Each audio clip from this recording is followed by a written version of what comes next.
He wasn't supposed to walk through that door for another 3 days. But Lucas Bennett came home early, and what he found in the kitchen nearly cost one young woman her job. The very same woman who would later save his son's life. Back then, she was nothing more than the maid to him. Background noise in a house too big for one man and his baby boy. But in one unguarded moment, she crossed an invisible line, broke the unspoken rules, and stumbled onto a truth even he, a man who prided himself on seeing everything, had missed. By the time the truth surfaced, it was almost too late. Almost.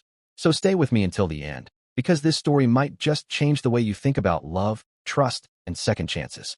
Lucas's return to Colorado wasn't supposed to happen until Friday. His flight from Seattle landed 5 hours ahead of schedule, and he hadn't told a soul, not his assistant, not his staff, no one. The idea of catching everyone off guard gave him a rare flicker of excitement. After 3 days of cutthroat investor meetings and hollow corporate smiles, he craved something real, something warm, something that didn't speak in profit margins or performance charts. And more than anything, he wanted to see his little boy, Liam. The sharp click of Italian leather echoed through the marble hallway as he stepped into the grand Colorado estate. 37 years old, a tech millionaire in an ivory-white suit and pale blue tie, he carried himself like a man used to control. The air smelled faintly of lemon polish and freshly laundered linens, just as it always did, until he reached the kitchen. That's when everything shifted. There, bathed in a stream of soft morning sunlight, stood Sophie, the new maid, maybe 24 at most. Her lavender uniform sleeves were rolled up, auburn hair twisted into a loose, slightly messy bun. She hadn't noticed him. She was too focused, too calm, too wrapped in the moment. In the deep farmhouse sink, inside a plastic baby tub, sat Liam, 10 months old, naked, kicking and squealing with pure delight as she gently washed him. Lucas froze. His chest pounded like a wrecking ball against his ribs. What was she doing? Why was his son in the kitchen sink? And yet, something about the way she moved told him this wasn't the first time she'd done it. Sophie's hands worked with quiet confidence, one steadying Liam's tiny head, the other pouring a gentle stream of warm water over his round little belly. She tested the temperature against her wrist, then slipped back into a soft hum. Not just any hum. It was the lullaby, the one he hadn't heard in years, not since his late wife used to sing it. His jaw locked. This wasn't a stand-in doing a quick favor. This was something else, something that made his chest tighten, and he didn't like it. He had rules. Clear, ironclad rules. No one touched Liam unless Marjorie, their longtime nanny, was present. But Marjorie was away on vacation. And Sophie? Sophie was just the maid. So how in the hell was she here, alone, with his son? Lucas's hand curled into a fist as he stepped forward, ready to tear into her. Until Liam laughed. Not a little giggle. A deep, unguarded laugh that wrapped itself around Lucas's heart and squeezed. His son's tiny arms slapped at the water, his eyes sparkling with trust. Sophie smiled down at him, ethic close, and pressed a kiss to the soft curls on his head. Lucas's breath caught. His wife used to do exactly that. The same song, the same warmth, the same gesture. But she was gone. And this stranger, this maid, was what? Copying her? Or something far more unsettling?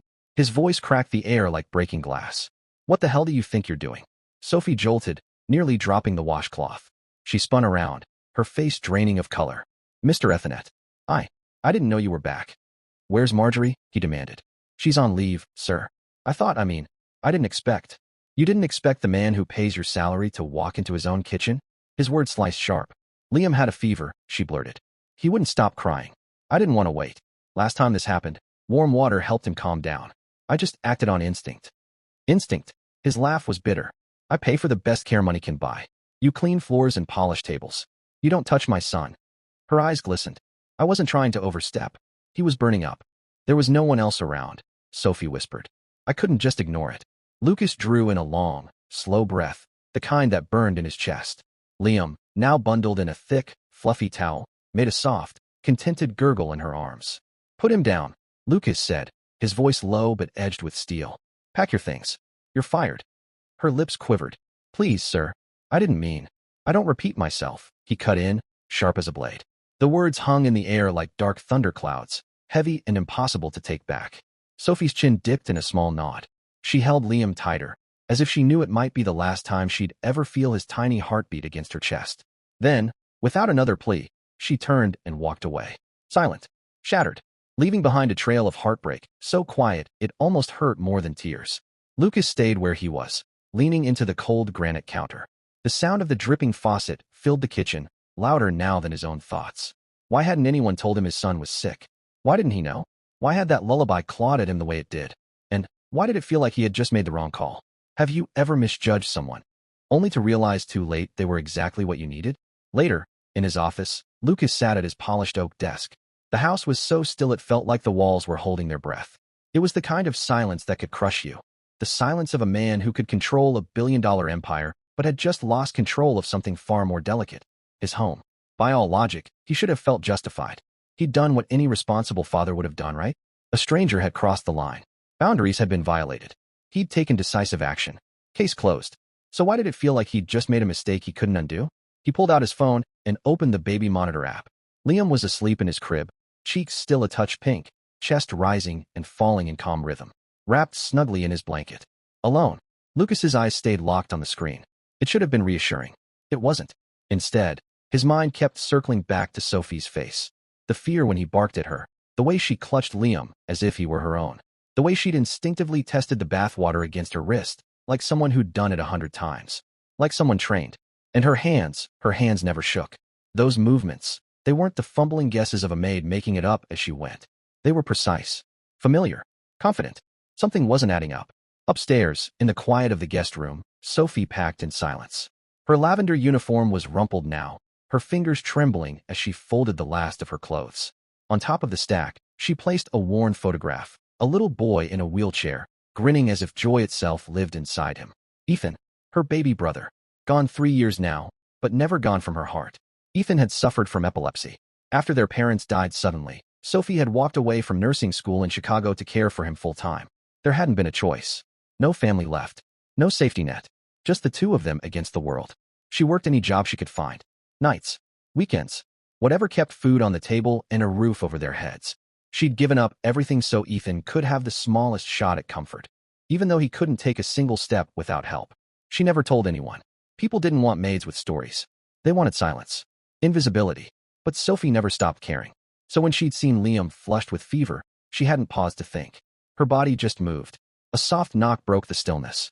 She looked up, expecting Lucas. It wasn't him. Harold, the butler, stood in the doorway. Mr. Ethanet asked me to inform you. He began formally, eyes avoiding hers, that your pay and a letter of reference will be sent this evening. He also requests that you leave before sunset. Sophie swallowed hard and nodded.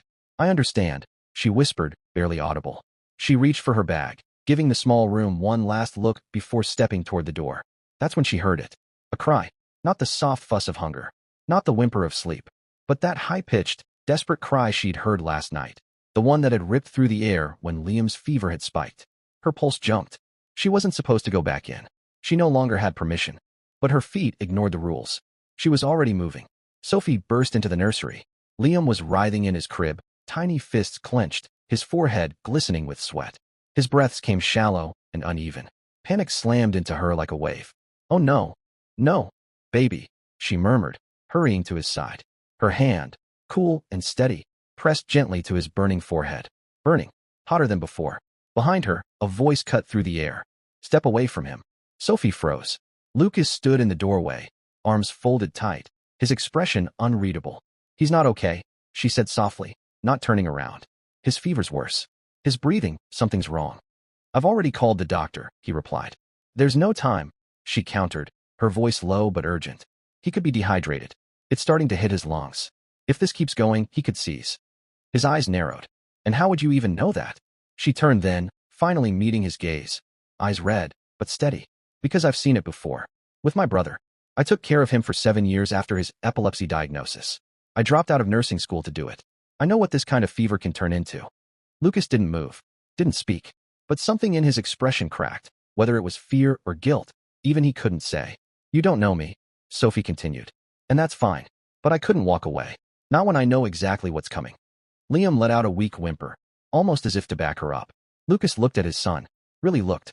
The flushed cheeks, the fast, shallow breaths, the sluggish movements. And in that moment, everything shifted. Without a word, he stepped forward, gently lifted Liam from the crib, and placed him in Sophie's arms. Do what you need to do, he said quietly. Sophie didn't hesitate. She reached for the electrolyte solution she'd set aside earlier, tilted Liam slightly, and coaxed him into taking slow, careful sips. She tucked a cool compress under his arms, checked his pulse, kept his head supported. Every move was smooth. Practiced. Sure. Little by little, Liam's breathing eased. His color returned. By the time the pediatrician arrived, the danger had already passed. The doctor confirmed what Sophie had feared. Liam had been on the edge of a febrile seizure. A few more minutes, and it could have been bad. Very bad. Lucas stood silently in the corner, watching Sophie kneel beside the crib, stroking his son's hair as if she'd always belonged there. After the doctor left, he returned to the nursery. Sophie rose, bracing herself for her final goodbye. But he stopped her with 2 words. Don't go. She blinked. I what? I was wrong, Lucas said, his voice softer now. I judged you without knowing you. I reacted out of fear. He glanced at Liam, then back at her. You saved my son. Her eyes shimmered with fresh tears. Marjorie's retiring soon, he added. I need someone I can trust. Someone who doesn't just punch a clock. Someone who cares. Sophie's voice wavered. Are you saying? I want you to stay, he said plainly, as Liam's full-time nanny. And if you want to finish school, I'll pay for it. You've earned that much. Sophie couldn't find the words. She just nodded, her throat tight with emotion. And as Liam slept soundly behind them, Lucas Bennett realized something he never expected. The woman he'd nearly thrown out of his home might just be the best thing that had ever happened to either of them. Do you think he finally made the right choice? Would you have done the same if you were standing in his shoes? 3 months passed. 3 months since the night Sophie Morgan had stepped across an invisible line and saved Lucas Bennett's son. Since then, the house no longer felt like a silent, polished museum. It had softened, warmed, into something alive. Liam had gone from crawling to babbling, and now he was hauling himself up on furniture, chubby fingers gripping for balance, grinning proudly at anyone who clapped for him. Usually, that someone was Sophie. Always Sophie.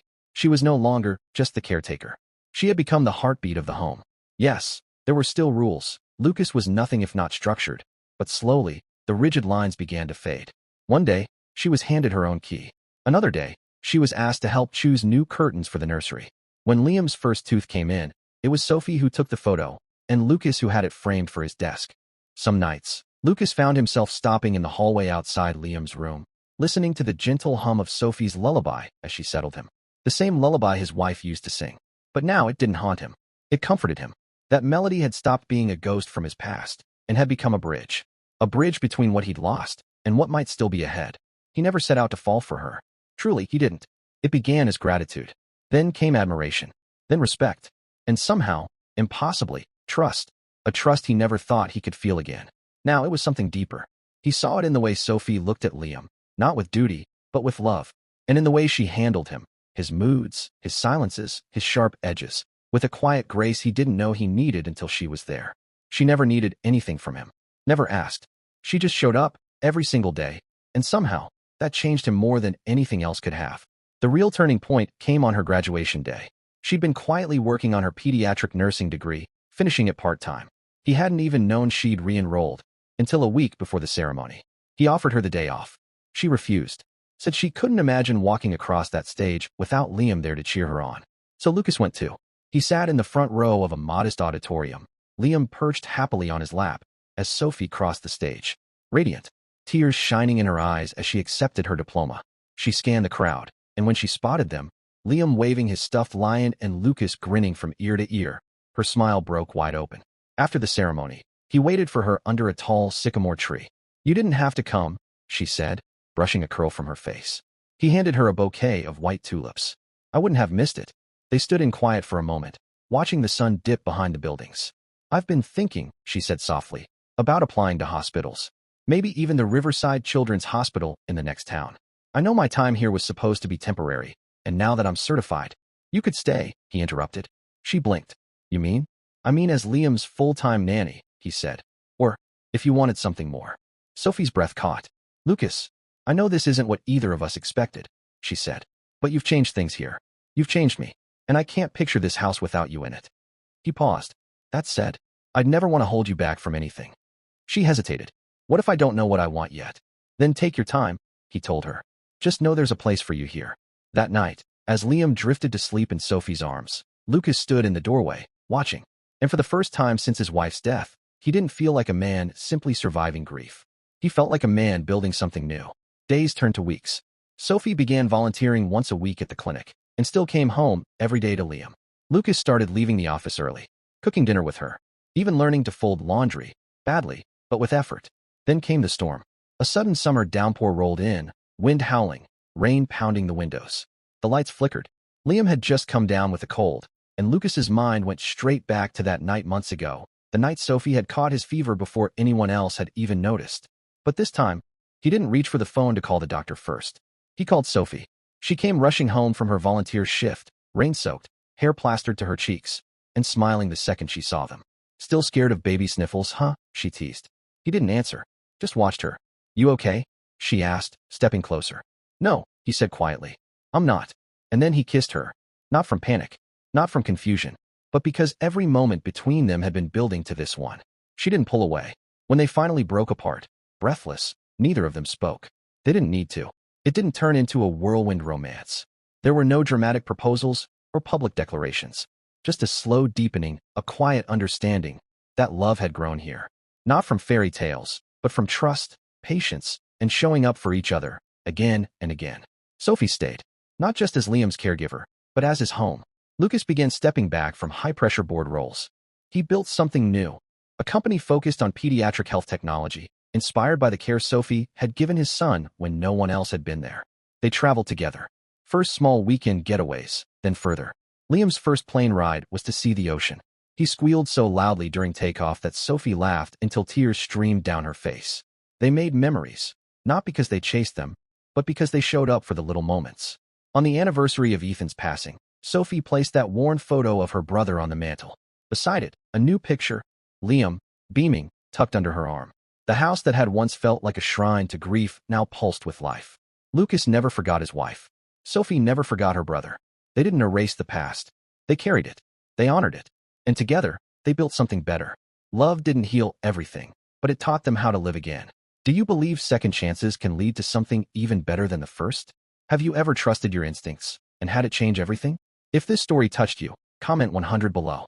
Tell us where in the world you're watching from. And if someone you love needs a reminder that healing is possible, share this with them. Because sometimes, the family we're meant to have is the one we choose.